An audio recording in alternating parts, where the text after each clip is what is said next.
पहिला वेगवशता. लेखक आहेत प्राचार्य शिवाजीराव भोसले.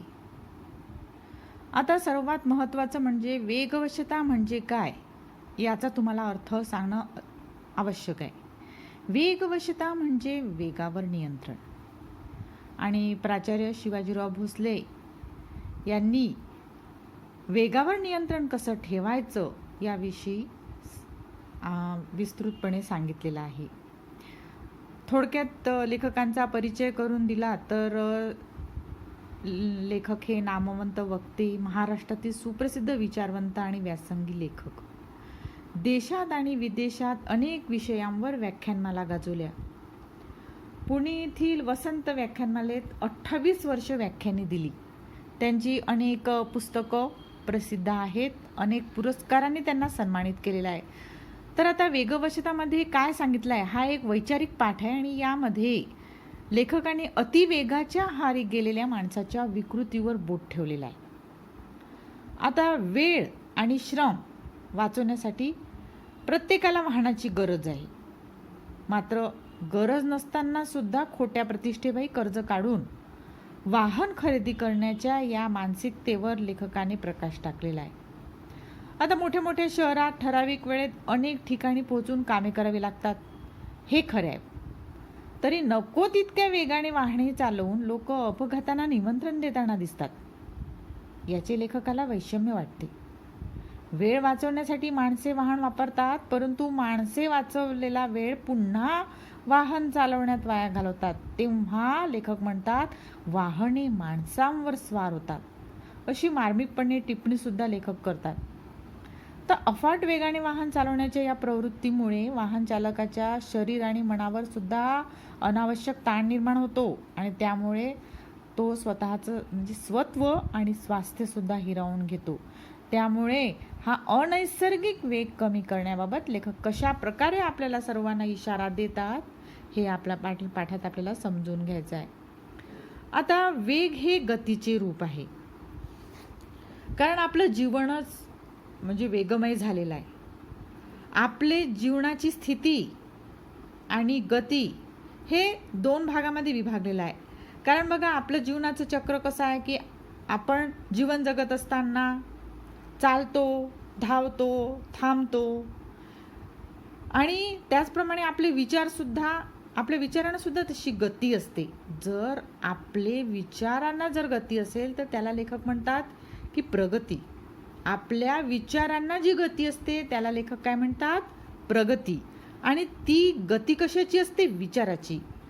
आणि गतीला जेव्हा दिशा प्राप्त होते ती प्रगती या संज्ञेला पात्र ठरते. म्हणजे प्रगती म्हणजे काय हा प्रश्न जर विचारला तर याचं उत्तर काय आहे, गतीला जेव्हा दिशा प्राप्त होते तेव्हा ती प्रगती. मग आपण चांगले विचार केले, आपल्या मनामध्ये चांगले विचार आले, आपण चांगले विचार इतरांना दिले, तर ही आपली दिशा, योग्य दिशेने आपली वाटचाल चाललेली असते. परंतु दिशाविहीन गती म्हणजे कुठलीच दिशा नाही, त्याला म्हणतात दिशाविहीन, ती मात्र अधोगती ठरते. अधोगतीचा अर्थ विनाशकारी ठरते. त्यामुळे प्रश्न जर विचारला की अधोगती म्हणजे काय, लेखकांनी काय सांगितलेलं आहे, अधोगती काय ठरते तर दिशाविहीन गती ही अधोगती ठरते. आजच्या जीवनात विलक्षण वेगवानता आढळते. म्हणजे प्रत्येकाचं जीवन हे धावपळीचं झालेलं आहे. आपण बघतो की अनेक ठिकाणी रस्त्यांवर वाहनं आपल्याला दिसतात. माणसं घरी कमी राहतात, अल्प काळ म्हणजे कमी वेळ माणसं घरी कमी वेळ राहतात, परंतु गतीपायी ते मात्र अगतिक होतात. अगतिक म्हणजे असहाय्य होतात. अहोरात्र म्हणजे दिवस रात्र भरारणारी आणि थरारणारी वाहनं आपण रस्त्यावर बघतो तेव्हा आपल्याला आश्चर्य वाटते की इतकी वाहनं रस्त्यावरून जात आहे, ही आली कुठून. लेखक म्हणतात आली कोठून, आली कशी आणि कशासाठी. जर आपण आधीचा जर देशोदेशीचा इतिहास जो काही घडलेला आहे बघितला आपण की लोकांनी अनेक ठिकाणी जगप्रवास केला आहे. म्हणजे आपण जर बघितलं की आधी याचं वाहनं नव्हते तेव्हा जहाजावरून देशोदेशी प्रवास करायचे जहाजातून. त्यानंतर हळूहळू विमान, त्यानंतर आता सर्व लोकांच्या घरी गाड्या आलेल्या आहेत. त्यामुळे जायचं कुठे तर चला फिरायला चला, म्हणजे लोकांनी जगप्रवास केला. पण आजची एवढी अवखळ वाहने कुठेही दिसत नाही. अवखळ म्हणजे खट्याळ किंवा म्हणतो आपण त्याला उपद्रवी. आता माणूस घरातून दारात आला की वाहनावर आरूढ होतो, निघतो. आरूढ होणे म्हणजे स्वार होणे. वेळ थोडा असतो आणि कामं भरपूर असतात. पायी चालता चालता ती उरकता येत नाहीत. म्हणजे कितीही तुम्ही पैदल चालले तर काही वेळ तुमचा म्हणजे तुम्ही पोहोचू शकत नाही. ज्या वेळेवर जायचं त्या वेळेवर तुम्ही पोहोचू शकत नाही. त्यामुळे चालता चालता ती उरकत नाही.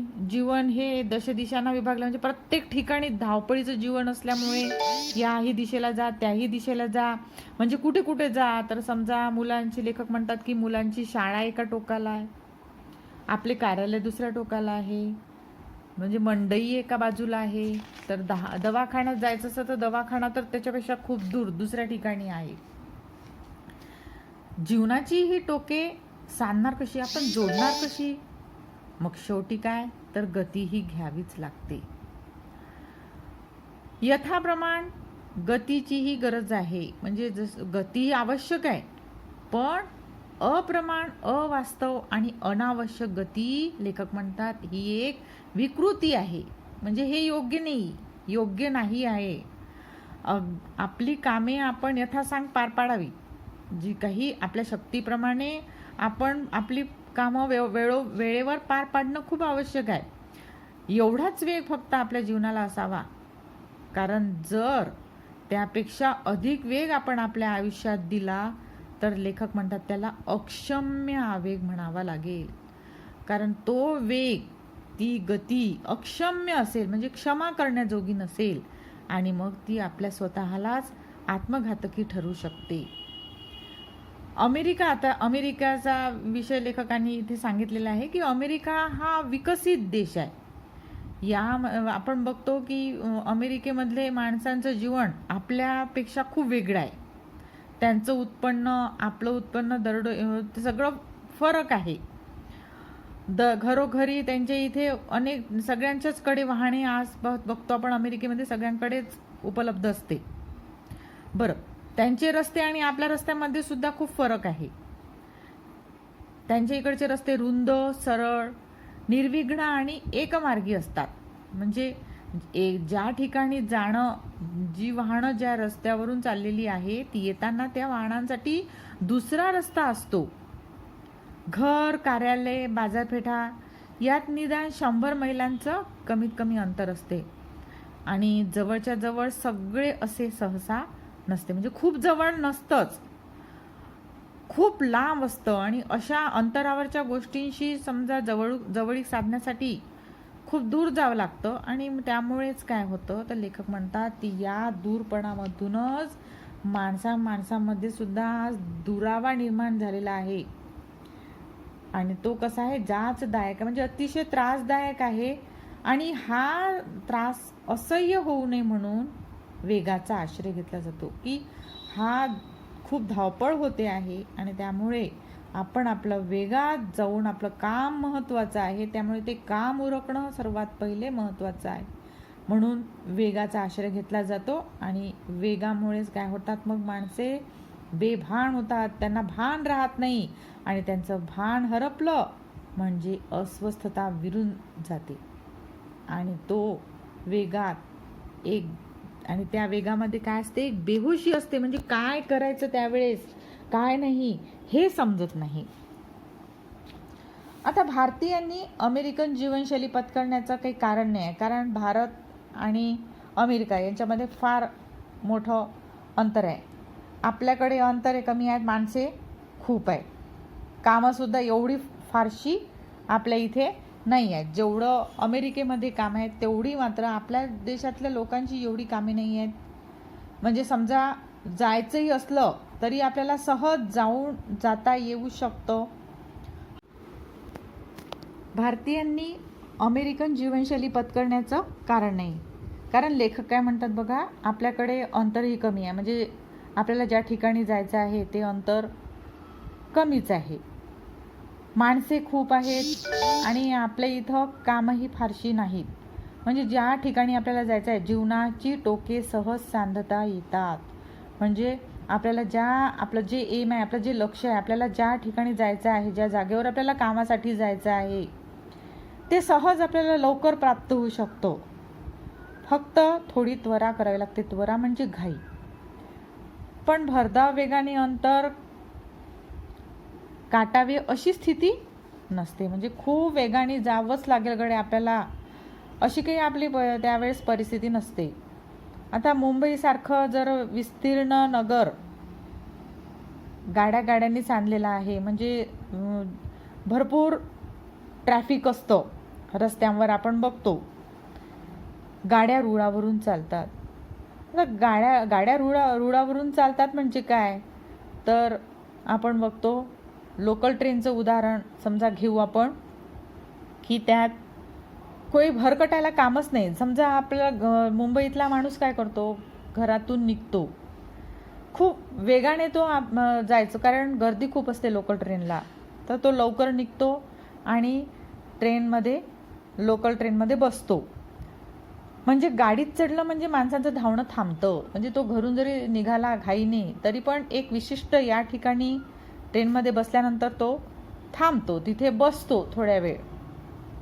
खरी अडचण असते ती रस्त्यावरून येणाऱ्या जाणाऱ्या 2 आणि 4 चाकी वाहनांची.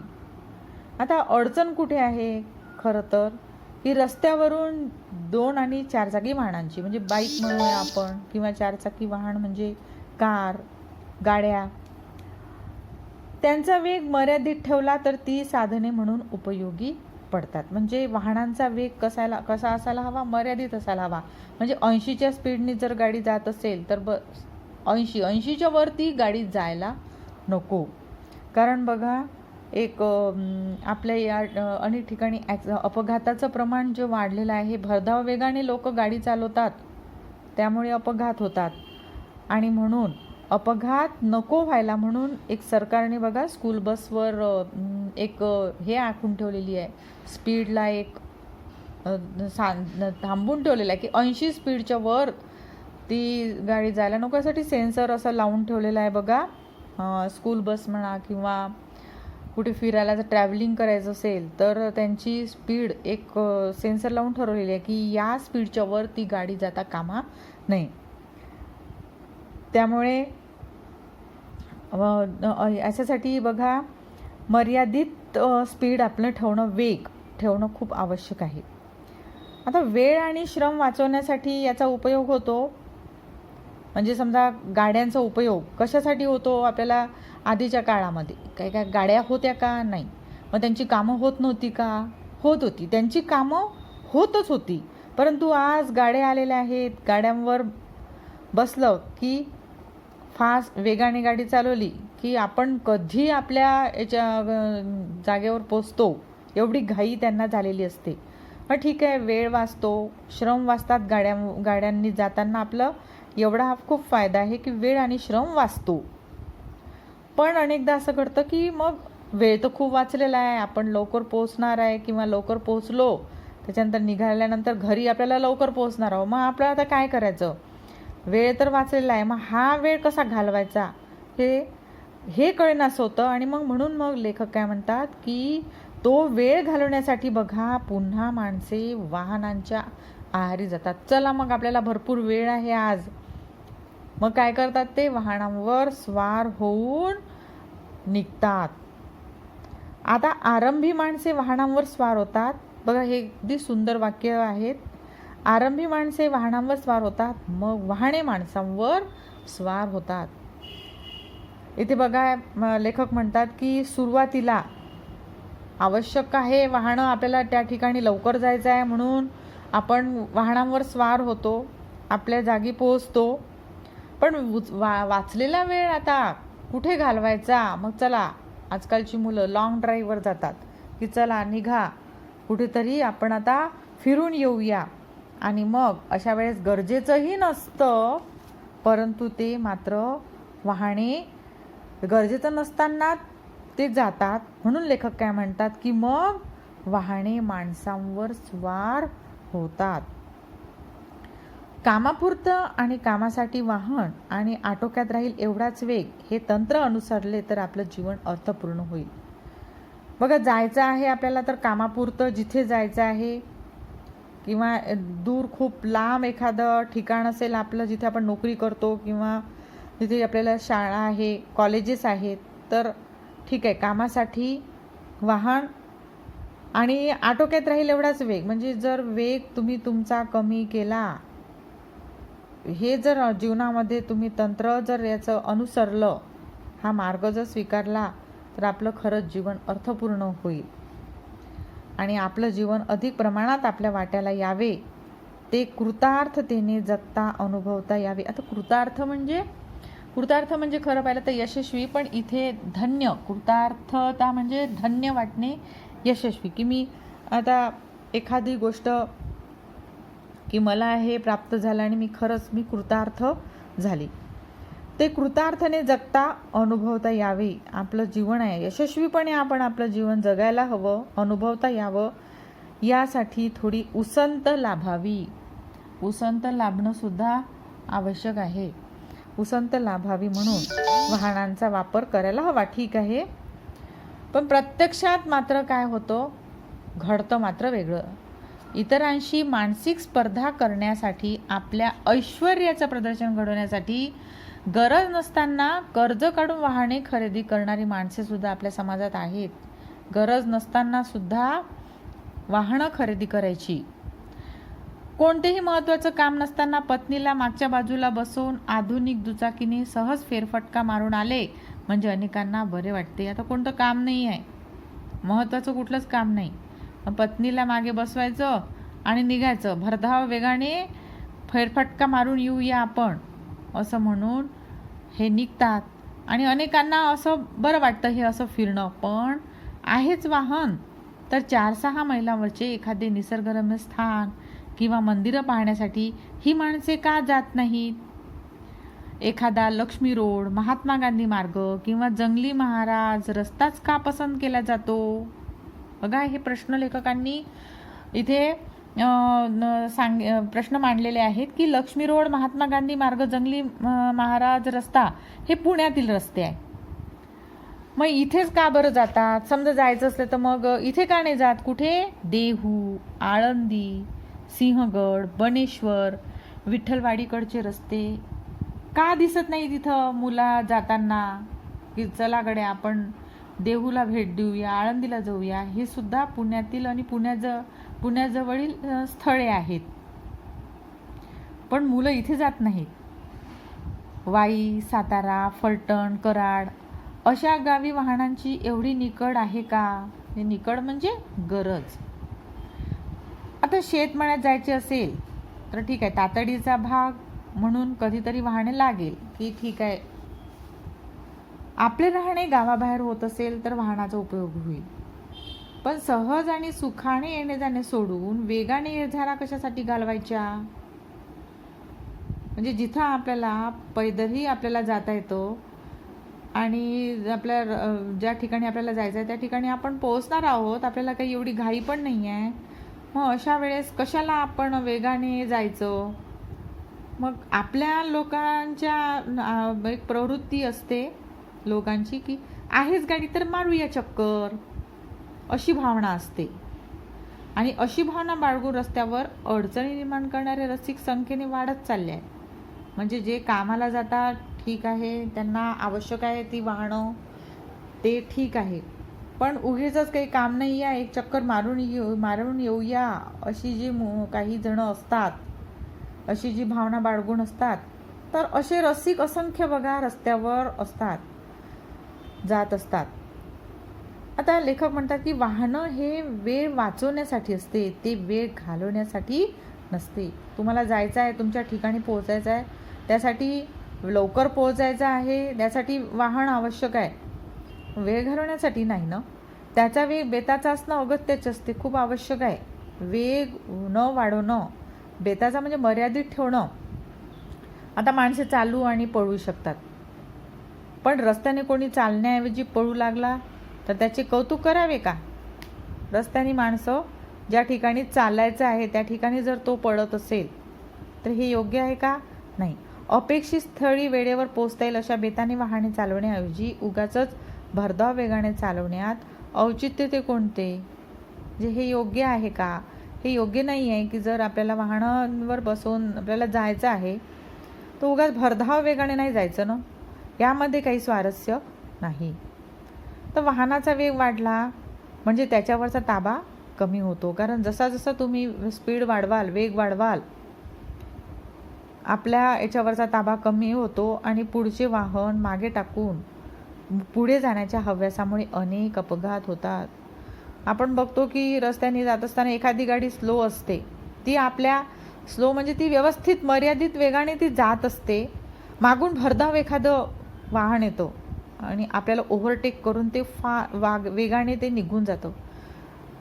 मला तरी मनात विचार येतो की याला जास्त घाई आहे, जाऊ द्या. मी म्हणत असते की जाऊ द्या, याला घाई आहे, याला जाऊ द्या, पहिले आपण आपला स्पीड अजून कमी करूया. मग वेगाने चालवल्यानंतर काय होतं की अपघात होतात. आता रात्रीच्या वेळी विलक्षण वेगाने धावणारी गाडी ही रातराणी म्हटले जाते. रात्री भरधाव वेगाने प्रवास करून पार पाडावीत एवढी महत्त्वाची कामे दरवेळी असतात का? म्हणजे रात्री एवढ्या घाईनं, एवढ्या माहिती आहे अंधार झालेला आहे रस्त्यावर, त्यावेळेस वेग मर्यादितच असणं खूप आवश्यक आहे. आणि वाहनाचा लेखक म्हणतात, वाहनाचा वेग अनिवार्य झाला तर चित्ताची व्यग्रता वाढते, म्हणजे मनाची व्यग्रता वाढते. आपण म्हणजे आपल्या डोळ्यांवर, मनावर आणि शरीरावर, संपूर्ण शरीरावर याचा ताण पडतो. कसा ताण पडतो की आपल्याला आता आपण वेगाने चाललो आहे, मग काय आपल्या अनावश्यक स्पंदनं आपल्या शरीरामध्ये निर्माण होतात की आपण वेगाने चाललेलो आहे, मग काही व्हायला नको, काही होईल का, मग असा विचार आपण करून राहिलेला आहे. म्हणजे आपल्या डोळ्यावर आणि मनावर बघा ताबा घेतलेला आहे आणि हादरेपासून मज्जातंतू आणि मणके कमकुवत होतात. की इतक्या वेगाने वाहन चालवत असताना आपलं संपूर्ण शरीर, त्यावेळेस शरीरामध्ये स्पंदनं निर्माण होतात आणि आपल्या शरीराची मज्जातंतू आणि आपली मणके ही काय होतात? कमकुवत होतात. कमरेची आणि मग पाठीची ही जी दुखणे आहे ही वाहनधारकांची व्यथा असते. जो आता समजा बस चालवणारा जो ड्रायव्हर असतो त्याला हे दुखणं फार असतं, पाठीच्या मणक्यांचं. बसणं, उठणं, चढणं, उतरणे, चालणे, वळणे, वर खाली पाहणे या मुक्त हालचालींचे संगीत विसरून स्वतःला वाहनाशी जखडून ठेवणे आणि वाहनाचा वेग अंगीकारून आपल्या शरीर व्यापारात अडथळे निर्माण करणे हे धोरण निसर्गविरोधी आहे. म्हणजे जर आपण बघा वाहन वेगाने चालवल्यानंतर त्याचे काय परिणाम आपल्या शरीरावर होतात हे इथे लेखकांनी सांगितलेलं आहे की आपल्या आरोग्याची हानीच होते. की रस्त्याने आपण चाललेलं आहे, वेगाने आपली गाडी चालवली आहे, त्यामुळे काय होतं की शरीरावर आणि मनावर त्याचा खूप ताण निर्माण होतो. आपल्याला एक प्रकारचा तणाव, टेन्शन निर्माण होतं की काही होणार नाही ना, आपल्या गाडीला कोणाचा धक्का तर लागणार नाही ना, जायचं तर आहे, वेगाने जायचं तर आहे, पण हे व्हायला नको म्हणून जे आपण विचार करतो आणि ह्या विचारामुळे काय होतं, वाहनाचा वेग आपण अंगीकारून आपण आपल्या शरीराला काय करतो, नुकसानच पोहोचत असतो. आणि म्हणून वाढता वेग म्हणजे काय आहे तर ताण आहे. जीवनातले ताणतणाव वाढून पोचणार तरी कोठे? जर तुम्हाला वेगाने गाडी चालवून जर तुम्हाला ताण येत असेल, मग त्याला काय अर्थ आहे? या ताणतणावाचं जीवन जगून काय फायदा? का बरं? कारण आपलं शरीर जेवढं स्वस्थ असेल, आपलं सुदृढ शरीर जर आपल्याला जगायचं असेल तर हे अतिशय अयोग्य आहे असं वागणं आणि आपले स्वत्व आणि आपले स्वस्थता हिरावून घेणारा हा अस्वाभाविक वेग कमी करणं, अनैसर्गिक हा जो वेग आहे हा कमी करणं हेच आपलं कर्तव्य आहे. म्हणून लेखक म्हणतात की उगाच भावविवश होऊन वेगवश होऊ नये. भावनेच्या आहारी जाऊन वेगाने गाडी चालवून वेगवश होऊ नये. वेगाला वशमध्ये ठेवता आलं पाहिजे. अनाठायी वेगामुळे पोचण्यापूर्वीच अंत होण्याची शक्यता वाढते. अनाठायी म्हणजे उगीच जर असा विचार केला आपण की मला लवकर जायचं आहे, मला लवकर पोहोचायचं आहे, मग तुम्ही लवकर पोहोचण्यासाठी जर उगाचच वाहन वेगाने चालवत असाल तर याचा परिणाम काय होतो? शेवटी अंत होण्याची शक्यता वाढते. म्हणून लेखक म्हणतात की वेगावर नियंत्रण ठेवणं खूप आवश्यक आहे. कारण ह्या वैचारिक पाठामध्ये लेखकाने नेमकेपणावर बोट ठेवलेलं आहे, माणसांच्या विकृतीवर बघा बोट ठेवलेलं आहे. आणि लोक कसे अपघातांना निमंत्रण देतात, नको तितक्या वेगाने वाहन चालवून अपघाताला निमंत्रण देतात. आणि याचं लेखकाला एक खेद आहे. आपल्याला वेळ वाचवण्यासाठी आपण वाहनं वापरतो, परंतु याचा मात्र विपरीत परिणाम आपल्या आयुष्यावर, जीवावर होऊ शकतो. आणि म्हणून बघा इथे आपल्याला एक फोटोसुद्धा दिसतो की कसे हे मुलं अतिशय, आपण मराठी पाठ्यपुस्तक हे अतिशय सुंदर असं चित्रमय आहे की प्रत्येक ठिकाणी असे चित्र आपल्याला दिसतील. आणि म्हणजे एक शिकवतानाही एक म्हणजे खूप आवड निर्माण होते शिकवण्याची. आणि मुलांनासुद्धा अभ्यास करतानासुद्धा याला जोशामध्ये तो अभ्यास करू शकतो. जोश असणं आवश्यक आहे, पण अभ्यासाचा जोश आवश्यक आहे. तर वेगवशता म्हणजे लेखकाने वेगावर कसं नियंत्रण ठेवायला पाहिजे याविषयी आपल्याला विद्यार्थ्यांना सांगितलेलं आहे. ठीक आहे, याच्यावरची आपण प्रश्नांची उत्तरं आणि जे काही स्वमत आहे ते आपण पुढच्या भागात बघूया. मी तुम्हाला स्वमतसुद्धा समजावून सांगेल.